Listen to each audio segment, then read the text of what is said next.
વેરાવળથી વર્ષોની પરંપરા મુજબ વેપારીઓ પગપાળા કરી 100 જેટલા વેપારીઓ મેઘરાજા મનમુકીને વર્ષે તે માટે મહાદેવને પ્રાર્થના કરવા માટે જાય છે। વેરાવળ શહેરની મુખ્ય બજારોમાંથી ડીજેના તાલે સમગ્ર વેપારીઓ આ પગપાળા યાત્રામાં જોડાય છે અને આ યાત્રા અંદાજે 25 વર્ષ પહેલા દુકાળ જેવી પરિસ્થિતિ ઉદ્ભવી હતી ત્યારથી આ પ્રથાની શરૂઆત થઈ। આજે પણ આ પગપાળા યાત્રા યથાવત છે। આ પદયાત્રામાં વખારિયા બજારના સોની બજાર, પાટણ દરવાજા, બદર ભીડભંજન સહિતના વિસ્તારોમાંથી પસાર થઈને સોમનાથ પહોંચે છે, જેમાં વેરાવળ બજારના જથ્થાબંધ વેપારી મંડળ સહિત બોડી સંખ્યામાં વેપારીઓ અને આગેવાનો જોડાયા છે। વેરાવળ મુખ્ય બજારના તમામ વેપારીઓ દ્વારા વર્ષો જૂની પરંપરા જાળવી રાખી સોમનાથ દાદા પાસે પ્રાર્થના કરી સમગ્ર જીવસૃષ્ટિના માટે વરુણ દેવના આગમન માટે સોમનાથ દાદાને પ્રાર્થના કરે છે।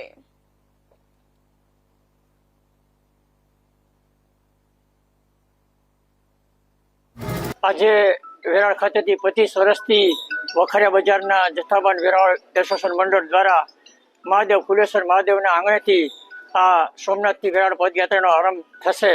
ત્યારબાદ વરુણદેવને રીઝવવા માટે અને તમામ વેરાવળના વરસાદના આગમન માટે કલ્યાણથી સૌ અમે પદયાત્રા કરીશું અને મહાદેવને શીશ નમાવીને વંદન કરતા આ મહાદેવ વરુણદેવને જરૂર અમારા આંગણે પધારે એવી અમે પ્રભુ પાસે પ્રાર્થના કરીએ છીએ। જય સોમનાથ। વેરાવળની અંદર 25 વર્ષ પહેલા દુષ્કાળ જેવી પરિસ્થિતિ હતી એટલે એક વિચાર આવ્યો અને અમારા વડીલો બધા સાથે હતા અને 25 વર્ષ પહેલાથી વેરાવળથી વખારિયા બજારથી ચાલી અને સોમનાથ દાદાને રીઝવવા માટે અમે છેલ્લા 25 વર્ષથી જઈએ છીએ અને હંમેશા અમારા આ પ્રયત્ન અને અમારી શ્રદ્ધા, અમારી પ્રાર્થનાથી સોમનાથ દાદાની મહેરબાનીથી સારો એવો વરસાદ થાય છે અને વેરાવળ અને આસપાસના વિસ્તારની હંમેશા સોમનાથ દાદા રક્ષા કરતા આવ્યા છે અને સહકાર અને અમી દ્રષ્ટિ રાખી અમને ખૂબ આશીર્વાદ મળે છે। અહીંયાથી જવામાં, ચાલીને જવામાં 75 થી 100 વેપારી હોય છે।